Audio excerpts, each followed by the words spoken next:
Motivational গল্প। ছোট ছোট পরিবর্তন। অমিত, রজত ও রাজীব তিনজন ভালো বন্ধু ছিল। তিনজনই একই রকম ব্যবসা করত, আর তিনজনের মাসিক ইনকাম ছিল প্রায় 50,000 টাকা। তিনজনের জীবন একইভাবে কাটছিল।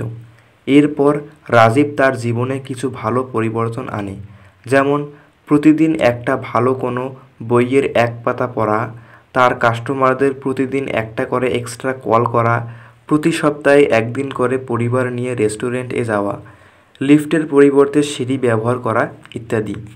আর রজত তার জীবনে কিছু খারাপ পরিবর্তন আনে, যেমন সে একটা বড় টিভি কিনল, আর তাতে প্রতিদিন তার প্রিয় অনুষ্ঠান দেখা। টিভি দেখতে দেখতে ফাস্ট ফুড খেতে শুরু করলো, পরিবারকে নিয়ে ঘুরতে যাওয়া বন্ধ করে দিল, তার কাস্টমারদের প্রতিদিন করে একটা করে কম কল করা ইত্যাদি। আর অমিত তার জীবনে কোনো পরিবর্তনই করল না, যেভাবে চলছিল তেমনই চলতে দিল। এইভাবে 1 বছর চলার পরও তাদের মধ্যে তেমন কোনো পরিবর্তন দেখা গেল না, কিন্তু 2 বছর পর তাদের মধ্যে পরিবর্তনটা পরিষ্কার দেখা গেল। রজত প্রতিদিন একটু একটু ফাস্ট ফুড খেয়ে খুব মোটা হয়ে গেছে। প্রতিদিন কাস্টমারদের একটা কম কল করে সে অনেক কাস্টমার হারিয়ে ফেলেছে। পরিবারের সঙ্গে সময় কম কাটানোর জন্য পরিবারের সদস্যদের সঙ্গে তার মনোমালিন্য শুরু হয়ে গেছে, আর তার ইনকামও বাড়েনি, উপরন্তু কিছুটা কমে গেছে।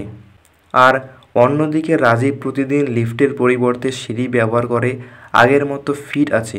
প্রতিদিন একটা করে এক্সট্রা কল করে তার কাস্টমার আগের থেকে বেড়েছে।